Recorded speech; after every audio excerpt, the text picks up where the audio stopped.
اب یہ ایسے لگا لیں جیسے بڑا سا پتھر ہو، اس کے نیچے وہ تربوز وغیرہ رکھ لیے گئے یا وہ نیبو وغیرہ رکھ کر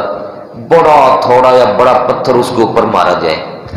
تو اس کے نیچے کیا حالت ہوگی۔ اس کیفیت میں سر رکھا جاتا ہے ایک انسان کا نیچے، اور اوپر سے بڑے پتھر سے اس کے سر کو کچل دیا جاتا ہے، اور وہ پتھر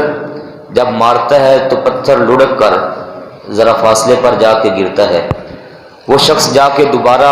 اس پتھر کو اٹھا کے جتنی دیر میں لاتا ہے تب تک اس شخص کا سر دوبارہ پھر جڑ چکا ہوتا ہے۔ وہ پھر اس پتھر کو دوبارہ مارتا ہے، اس کا سر پھر پاش پاش ریزہ ریزہ ذرے ذرے ہو جاتا ہے، کیمے کی کیفیت بن جاتی ہے۔ پتھر کو پھر اٹھا کر جب لاتا ہے تو یہ مسلسل کیفیت اس بندے کے ساتھ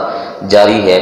حضرت جبریل امین علیہ السلام نے عرض کی، یا رسول اللہ صلی اللہ علیہ وسلم، یہ وہ بندہ ہے جو فرض نماز کو اپنے اوپر بھاری سمجھتا تھا، فرض نماز کے لیے اپنا سر رب کی بارگاہ میں نہیں جھکاتا تھا، اس کے سر کو اتنے سخت پتھر کے ساتھ کچلا جا رہا۔ اللہ اکبر، دیکھ لیں، یہ چھوٹی سی ہے ہماری چھنگلی چیچی، یہ دروازے کے اندر آ جائے نا چیخیں نکلتی ہیں، سکون نہیں آتا۔ اور اگر کہیں بندہ وہ ہتھوڑے کے ساتھ کوئی کام کر رہا ہو، کیل لگا رہا ہو دیواروں میں، اور ذرا سی ٹھوکر لگ جائے ناخن کے اوپر تو جو سی نکلتی ہے وہ اگر کسی کو لگی ہے تو اس کو پتہ ہے،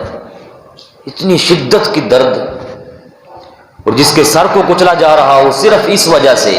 کہ یہ سجدے کے لیے سر کو رب کی بارگاہ میں نہیں جھکاتا تھا۔ اللہ تعالیٰ نے اتنا کمال سر عطا فرمایا، دماغ عطا فرمایا، سوچ عطا فرمائی، زبان عطا فرمائی، آنکھیں عطا فرمائی، بڑے بڑے اعلیٰ قسم کے اعضاء اجزاء جن سے بندہ اپنے آپ کو دوسروں سے بڑا سمجھتا ہے۔ میری بڑی عقل کام کرتی ہے، میری سوچ بڑی ہے، میں بڑی اعلیٰ سوچ کا مالک ہوں۔ کیا کرنا ہے ایسی اعلیٰ سوچ کو جو سوچ دماغ کے اندر لیے، جس سر کے اندر لیے ہوئے، وہ سر رب کی بارگاہ میں نہیں جھکتا۔ وہ کہتے ہیں میری بڑی سوچ ہے، اس بندے کے سر کو بڑے پتھر کے ساتھ کچلا جا رہا۔ کریم آقا علیہ السلام نے واپس آ کر فرمایا، میرے امتیو، مجھے اللہ پاک نے نماز کا تحفہ عطا فرمایا ہے معراج کی رات، تو میں تمہیں تلقین فرماتا ہوں نماز کو ضائع مت کرنا، نماز ضائع مت کرنا۔